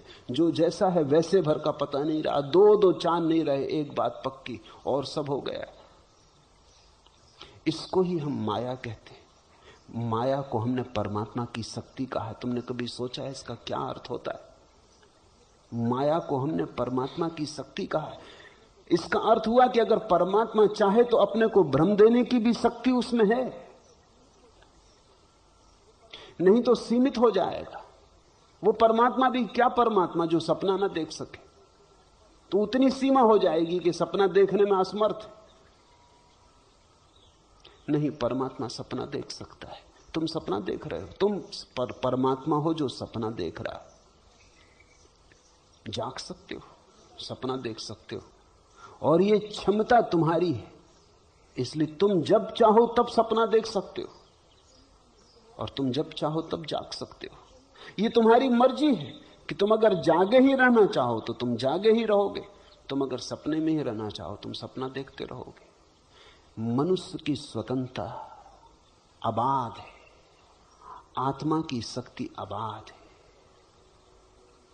सत्य और स्वप्न आत्मा की दो धाराएं, उन दो धाराओं में सब समाविष्ट है। तो तुम पूछते हो कि क्या पुनर्मिलन संभव है? पहले तो पुनर्मिलन कहो मत, पुनर्स्मरण कहो, तो तुमने ठीक शब्द उपयोग किया। फिर तुम पूछते हो कि क्या न बिछुड़ने वाला, उसकी गारंटी मैं नहीं दे सकता, क्योंकि वो तुम्हारे ऊपर निर्भर है, तुम्हारी मर्जी। तुम अगर उसे छोड़ना चाहो, भूलना चाहो, तो तुम्हें कोई भी रोक नहीं सकता। तुम उसे याद करना चाहो तो तुम्हें कोई रोक नहीं सकता। और इससे तुम परेशान मत होना, इससे तो तुम अहोभाव मानना कि तुम्हारी स्वतंत्रता कितनी, कि तुम परमात्मा तक को भूलना चाहो तो कोई बाधा नहीं। परमात्मा जरा भी अड़चन तुम्हें देता नहीं। तुम अगर उसके विपरीत जाना चाहो तो भी कोई बाधा नहीं, वो तब भी तुम्हारे साथ है। तुम जब विपरीत जाना चाहते हो तब भी तुम्हें शक्ति दिए चला जाता है। सूफी फकीर हसन ने लिखा है कि मैंने एक रात परमात्मा से पूछा कि इस गांव में सबसे श्रेष्ठ धर्मात्मा पुरुष कौन है? तो परमात्मा ने मुझे कहा कि वही जो तेरे पड़ोस में रहता है। उस पे तो कभी हसन ने ख्याल ही न दिया था। वो तो बड़ा सीधा साधा आदमी था, सीधे साधे आदमियों पर कोई ख्याल देता? ख्याल तो उपद्रवियों पर जाता है। सीधा साधा आदमी था, चुपचाप रहता था, साधारण आदमी था, अपनी मस्ती में था, न किसी से लेना न देना, किसी ने ख्याल ही न दिया था। हसन ने कहा यह आदमी सबसे बड़ा पुण्यात्मा। दूसरे दिन सुबह गौर से देखा तो लगा कि बड़ी प्रभा है इस आदमी की। दूसरी रात उसने फिर परमात्मा से कहा कि अब एक प्रश्न और, ये तो अच्छा हुआ आपने बता दिया, पूजा करूंगा इस पुरुष की, नमन करूंगा ऐसे, ये मेरा गुरु हुआ। अब एक बात और बता, मैं इस गांव में सबसे बुरा कौन आदमी जिससे मैं बचूं? परमात्मा ने कहा वही तेरा पड़ोसी। उसने कहा ये जरा उलझन की बात है। तो परमात्मा ने कहा मैं क्या करूं? कल रात वो अच्छे भाव में था, आज बुरे भाव में, मैं कुछ कर सकता नहीं। कल सुबह मैं कह नहीं सकता कि क्या हालत होगी, वो फिर अच्छे भाव में आ सकता। आत्मा परम स्वतंत्र है, उस पर कोई बंधन नहीं है। इस परम स्वतंत्रता को ही हम मोक्ष कहते हैं। मोक्ष में यह बात समाविष्ट है कि तुम चाहो भूलना तो तुम्हें कोई रोक नहीं सकता। वो मोक्ष भी क्या मोक्ष होगा जिसके तुम बाहर निकलना चाहो और निकल ना सको। मैंने सुना है कि ईसाई पादरी मरा, स्वर्ग पहुंचा, तो वो बड़ा हैरान हुआ। कई लोग उसने देखे जंजीरों में, बेड़ियों में बंधे पड़े। उसने कहा ये मामला क्या है? स्वर्ग में वो जंजीरें, बेड़ियां। उन्होंने कहा ये अमेरिकन है, वापस अमेरिका जाना चाहते। ये कहते वहीं ज्यादा मजा था, इनको हथकड़ियां डालनी पड़ी, क्योंकि ये तो जरा सुख स्वर्ग की तौहीन हो जाएगी। ये कहते हैं स्वर्ग में हमें रहना नहीं, हमें वापस अमेरिका जाना, वहां ज्यादा मजा था। इन अप्सराओं से बेहतर स्त्रियां वहां थी, शराब इससे बेहतर शराब वहां थी, मकान इससे ऊंचे मकान वहां थे। ये भी तुम कहां के पुराने जमाने के मकानों को बना के बैठे। अब स्वर्ग के मकान हैं, दकियानूसी हैं, समय के बिल्कुल बाहर पड़ गए। उनके इंजीनियर, उनके आर्किटेक्ट 10-25 साल पहले बनाए थे, वो चल रहा है। वो कहते हैं हम अमेरिका जाना, तो इनको हमें बांध के रखना पड़ा। अगर ये भाग जाएं और अमेरिका पहुंच जाएं तो स्वर्ग की बड़ी तौहीन होगी, फिर स्वर्ग कोई आना कैसे चाहेगा। लेकिन स्वर्ग क्या रहा अगर वहां हथकड़ियां डली हो? इससे तो फिर नरक बेहतर, कम से कम हथकड़ियां तो नहीं। एक बात ध्यान रखना, स्वतंत्रता यानी स्वर्ग, मुक्ति यानी मोक्ष। तुम अपनी स्वतंत्रता से जहां हो वही मुक्ति है। और ये अंतिम घटना है, ये अंतिम बेशर्त बात है, इसके ऊपर कोई शर्त नहीं। तो अगर किसी मुक्तात्मा की मर्जी हो जाए कि फिर वापस लौटना संसार में, तो कोई रोक सकता नहीं। लौटती नहीं मुक्तात्मा है, ये दूसरी बात है, लेकिन अगर कोई मुक्तात्मा लौट नहीं चाहे तो कोई रोक सकता नहीं, क्योंकि कौन रोकेगा? और अगर कोई रोक ले तो मुक्तात्मा मुक्त कहां रही? तुम निकलने लगे स्वर्ग के दरवाजे से, उन्होंने कहा रुको, बाहर न जाने देंगे, ये स्वर्ग है, कहां जा रहे हो? ये स्वर्ग इसी क्षण समाप्त हो गया। मैं तुमसे ये नहीं कह रहा हूं कि मुक्त आत्माएं लौटती हैं, मैं ये कहता हूं कि लौटना चाहे तो कोई रोक नहीं सकता। इसलिए मैं तुम्हें गारंटी नहीं दे सकता। तुम अगर लौटना चाहो तो मैं क्या करूंगा? तुम अगर परमात्मा को भूलना चाहो तो मैं क्या करूंगा? मैं सिर्फ तुम्हारी पूर्ण मुक्ति की घोषणा करता हूं।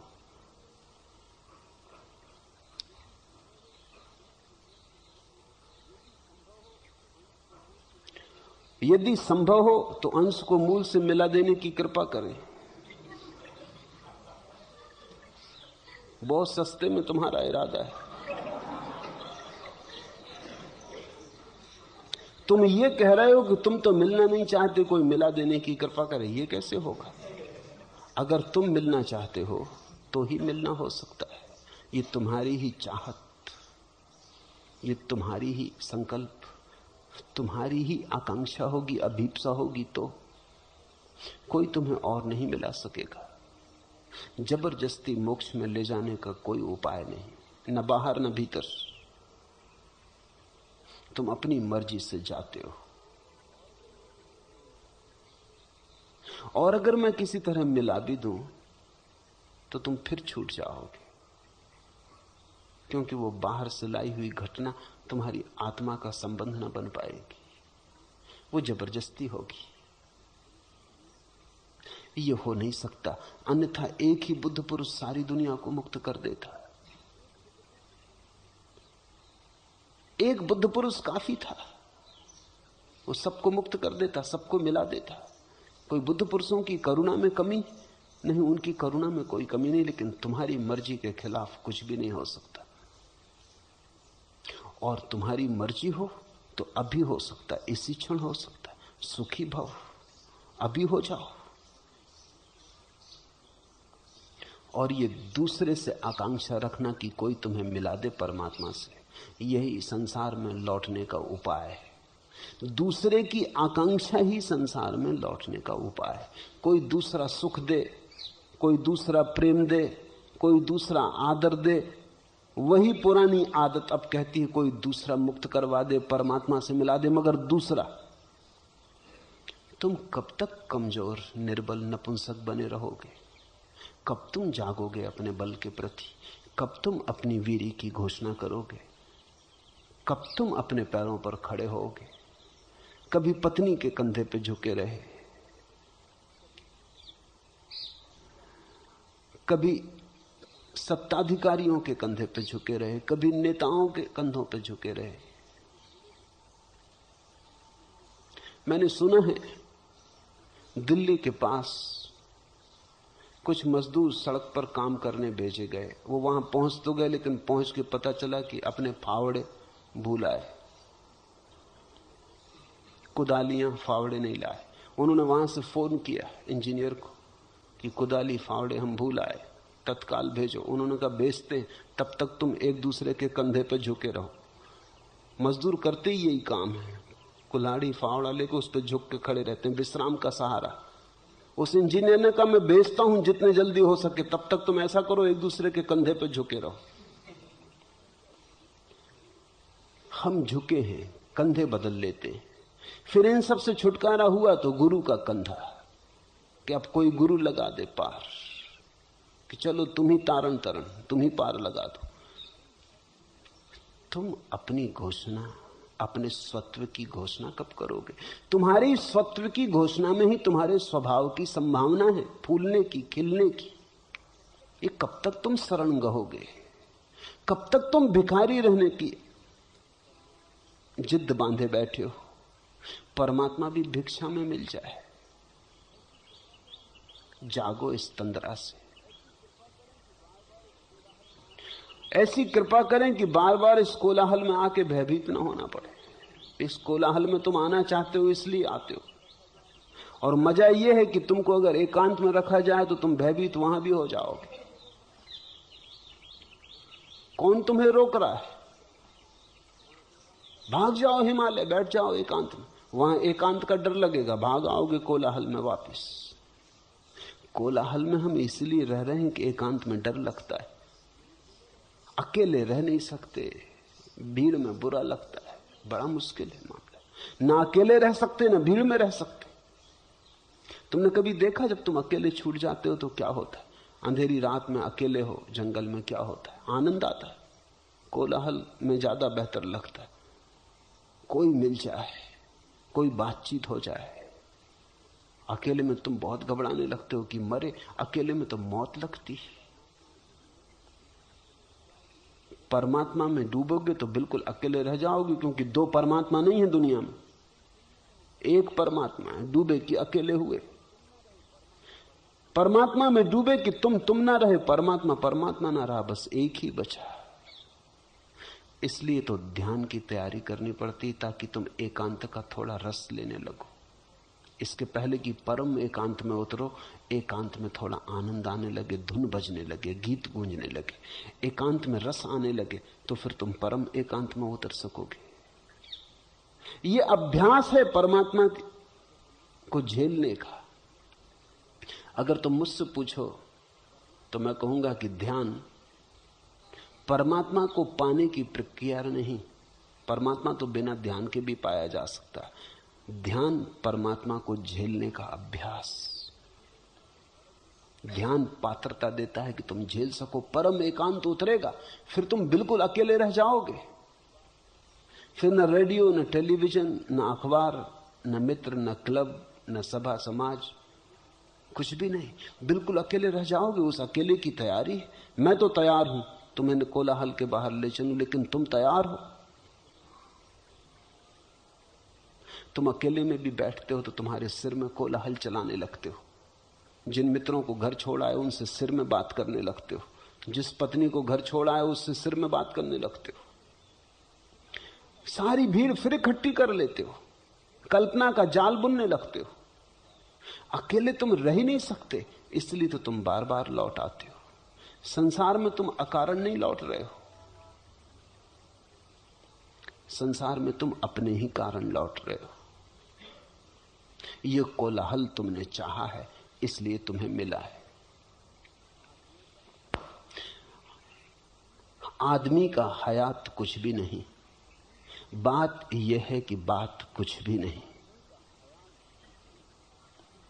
आदमी का हयात कुछ भी नहीं। आदमी की जिंदगी कोई जिंदगी थोड़ी है, जिंदगी तो परमात्मा की है। बात यह है कि बात कुछ भी नहीं। आदमी तो बेबात की बात है।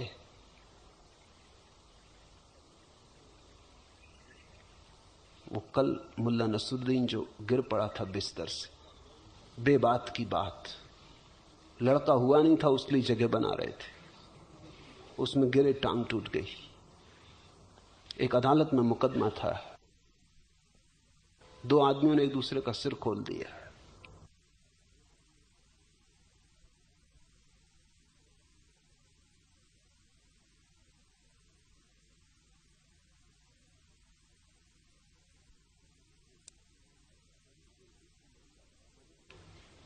मजिस्ट्रेट ने पूछा मामला क्या है। वो दोनों बड़े सच्चा, उन्होंने कहा मामला क्या बताएं, मामला बताने में बड़ा संकोच होता। आप तो जो सजा देना हो दे दो।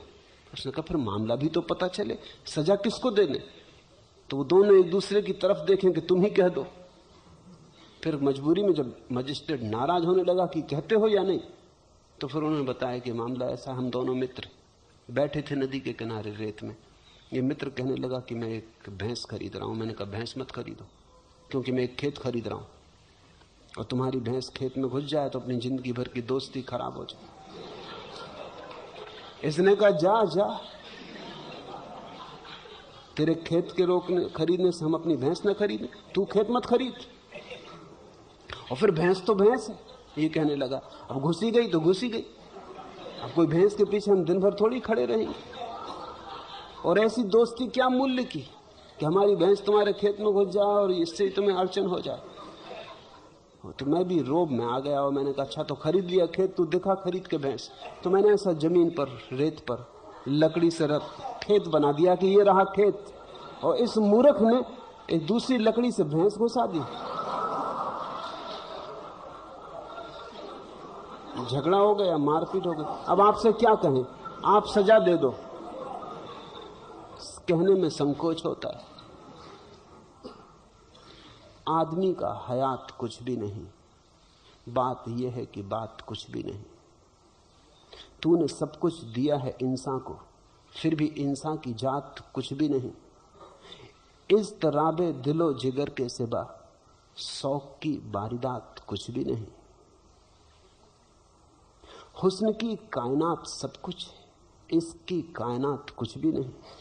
आदमी पैरहन बदलता है, यह हयातो मायात कुछ भी नहीं। आदमी सिर्फ कपड़े बदलता है, न तो जिंदगी कुछ है न मौत कुछ है। आदमी पैरहन बदलता है, यह हयातो मायात कुछ भी नहीं। आदमी का हयात कुछ भी नहीं। बात यह है कि बात कुछ भी नहीं। इतना तुम्हें समझ में आ जाए कि तुम बेबात की बात हो, कि तुम्हें सब समझ में आ गया। आखिरी प्रश्न, कब से आपको पूछना चाहती हूं, कृपया आप ही बताएं कि क्या पूछूं। मेरे प्रणाम स्वीकार करें। पूछा है दुलारी ने। निश्चित ये बात है, वर्षों से मैं उसे जानता हूं, उसने कभी कुछ पूछा नहीं। बहुत थोड़े लोग हैं जिन्होंने कभी कुछ न पूछा हो। ये पहली दफा उसने पूछा, ये भी कुछ पूछा नहीं। कब से आपसे पूछना चाहती हूं, कृपया आप ही बताएं कि क्या पूछूं। जीवन का वास्तविक प्रश्न ऐसा है कि पूछा नहीं जा सकता। जो प्रश्न तुम पूछ सकते हो वो पूछने योग्य ही नहीं, जो तुम नहीं पूछ सकते वही पूछने योग्य है। जीवन का वास्तविक प्रश्न शब्दों में बांधा नहीं जा सकता। जीवन का प्रश्न तो केवल सुनी आंखों से, जिज्ञासा भरी आंखों से निवेदित किया जा सकता है। जीवन का प्रश्न तो अस्तित्वगत है, तुम्हारी पूरी भाव दशा से प्रकट होता है। दुलारी को मैं जानता हूं, उसने कभी पूछा नहीं, लेकिन उसका प्रश्न मैंने सुना है। उसका प्रश्न उसका भी नहीं, क्योंकि जो तुम पूछते हो वो तुम्हारा होता है। जो तुम पूछ ही नहीं सकते वो सबका है। हम सबके भीतर एक ही प्रश्न है, और वो प्रश्न है कि ये सब हो रहा है, ये सब चल रहा है, और फिर भी कुछ सार मालूम नहीं होता। ये दौड़ धूप, ये आपाधापी, फिर भी कुछ अर्थ दिखाई नहीं पड़ता। इतना पाना खोना, फिर भी ना कुछ मिलता मालूम पड़ता, ना कुछ खोता मालूम पड़ता। जन्म जन्म बड़ी यात्रा, मंजिल कहीं दिखाई नहीं पड़ती। हम हैं, क्यों हैं? ये हमारा होना क्या है? हम कहां जा रहे हैं और क्या हो रहा है? हमारा अर्थ क्या है? इस संगीत का प्रयोजन क्या है? सभी के भीतर दबा पड़ा हुआ है अस्तित्व का प्रश्न कि अस्तित्व का अर्थ क्या है। और इसके लिए कोई शब्दों में उत्तर भी नहीं। जो प्रश्न ही शब्दों में नहीं बनता, उसका उत्तर भी शब्दों में नहीं हो सकता। ये जो भीतर है हमारे, कहो साक्षी, दृष्टा, जीवन की धारा, चैतन्य, जो भी नाम चाहो, ऐसे तो अनाम है, तुम जो भी नाम देना चाहो दो। परमात्मा, मोक्ष, निर्वाण, आत्मा, अनात्मा, जो तुम्हें कहना चाहो, पूर्ण, शून्य, जो भी ये भीतर है अनाम, इसमें डूबो। इसमें डूबने से ही प्रश्न धीरे धीरे विसर्जित हो जाएगा। उत्तर मिलेगा ऐसा मैं नहीं कह रहा हूं, सिर्फ प्रश्न विसर्जित हो जाएगा। और प्रश्न के विसर्जित हो जाने पर तुम्हारी जो चैतन्य की दशा होती है वही उत्तर। उत्तर मिलेगा ऐसा मैं नहीं कह रहा। निष्प्रश्न जब तुम हो जाते हो तो जीवन में आनंद है, मंगल है, सुभाशीष बरसता है, तुम नाचते हो, तुम गुनगुनाते हो, समाधि फलती। फिर तुम पूछते नहीं, फिर पूछने को कुछ है ही नहीं। फिर जीवन एक प्रश्न की तरह नहीं मालूम होता, फिर जीवन एक रहस्य, समस्या नहीं जिसका समाधान करना है, एक रहस्य जिसे जीना है, जिसे नाचना है, जिसे गाना है, एक रहस्य जिसका उत्सव मनाना है। भीतर उतरो, शरीर के पार, मन के पार, भाव के पार, भीतर उतरो। जान सके ना जीवन भर हम ममता कैसी, प्यार कहां और पुष्प कहां पर महका करता। जान सके ना जीवन भर हम ममता कैसी, प्यार कहां और पुष्प कहां पर महका करता। गंध तो आती मालूम होती, कहां से आती? जीवन है, इसकी छाया तो पड़ती, पर इसका मूल कहां? प्रतिबिंब तो झलकता है, लेकिन मूल कहां? प्रतिध्वनि तो गूंजती है पहाड़ों पर, लेकिन मूल ध्वनि कहां है? जान सके ना जीवन भर हम ममता कैसी, प्यार कहां और पुष्प कहां पर महका करता। मिली दुलारी आहों की और हास मिला है सूलों का। जान सके ना जीवन भर हम सौरभ कैसा, पराग कहां और मेघ कहां पर वर्षा करता। पर मेघ बरस रहा है तुम्हारे ही गहनतम अंतस्तल में, फूल महक रहा है तुम्हारे ही गहन अंतस्तल में, कस्तूरी कुंडल बसे। ये जो महक तुम्हें घेर रही है और प्रश्न बन गई है कहां से आती, ये महक तुम्हारी, ये किसी और की नहीं। इसे अगर तुमने बाहर देखा तो मृग मरीचिका बनती, माया का जाल फैलता है, जन्मों जन्मों की यात्रा चलती। जिस दिन तुमने इसे भीतर झांक के देखा उसी दिन मंदिर के द्वार खुल गए, उसी दिन पहुंच गए अपने सुरभि के केंद्र पर। वही है प्रेम, वही है प्रभु।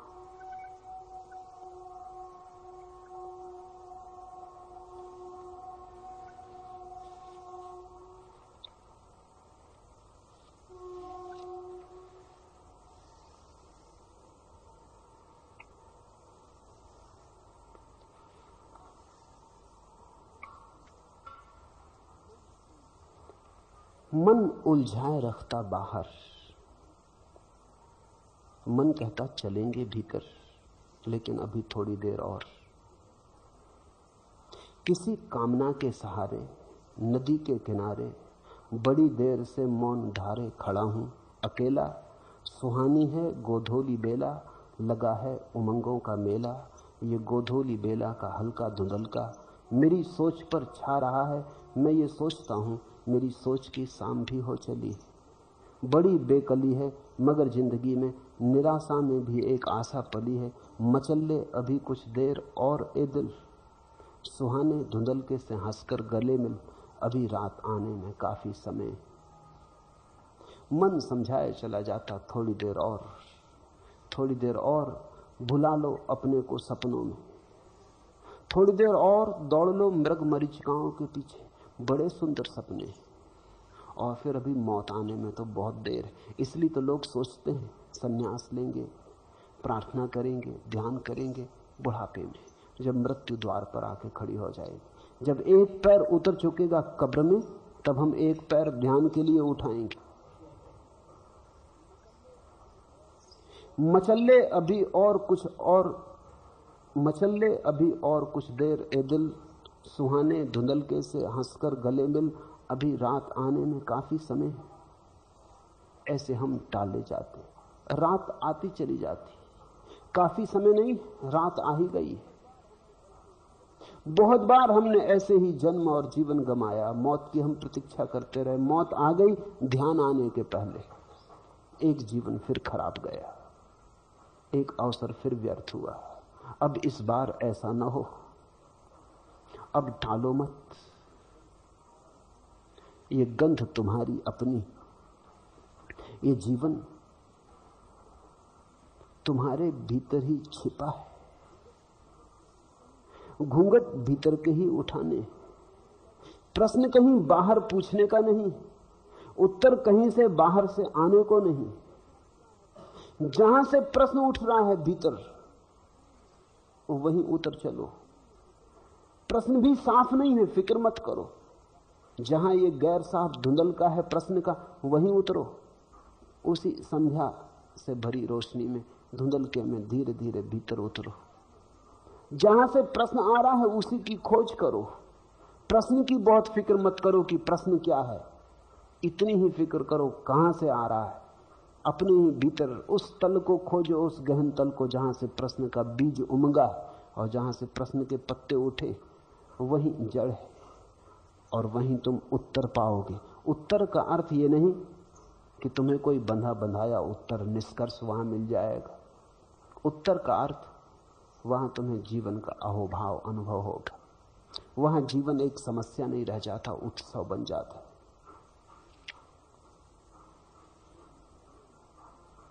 एक चिकना मौन जिसमें मुखर तपती वासनाएं दाहक होती लीन होती, उसी में रवहीन तेरा गूंजता है छंद रित विज्ञप्त होता है। एक चिकना मौन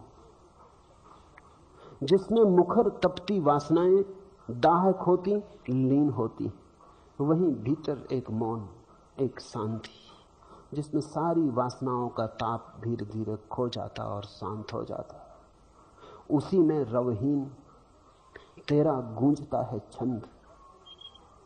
फिर कोई स्वर सुनाई नहीं देते, सिर्फ छंद गूंजता है, शब्दहीन स्वरहीन छंद, शुद्ध छंद गूंजता है छंद रित विज्ञप्त होता है। वही जीवन का सत्य प्रकट होता है, रित विज्ञप्त होता है। एक काले घोल की सी रात जिसमें रूप प्रतिमा मूर्तियां सब पिघल जाती ओठ पाती, एक स्वप्नातीत रूपातीत पुनीत गहरी नींद की, उसी में से तू बढ़ाकर हाथ सहसा खींच लेता है, गले मिलता है। छिपा है परमात्मा तुम्हारे भीतर। उतरो थोड़ा, छोड़ो मूर्तियों को, विचारों को, प्रतिमाओं को, धारणाओं को, मन के बुलबुले। थोड़े गहरे उतरो, जहां लहरें नहीं, जहां शब्द नहीं, जहां मौन है, जहां परम मौन मुखर है, जहां केवल मौन ही गूंजता है, उसी में रवहीन तेरा गूंजता है छंद रित विज्ञप्त होता है। उतरो वहां, उसी में से तू बढ़ाकर हाथ सहसा खींच लेता है, गले मिलता है। वही है मिलन। तुम जिसे खोजते हो तुम्हारे भीतर छिपा है। तुम जिस प्रश्न की तलाश कर रहे हो उसका उत्तर तुम्हारे भीतर छिपा है। जागो, इसी क्षण भोगो उसे। अष्टावक्र के सारे सूत्र एक ही खबर देते, पाना नहीं है उसे, पाया ही हुआ है। जागो और भोगो। हरिओम तत्सत। आज इतना ही।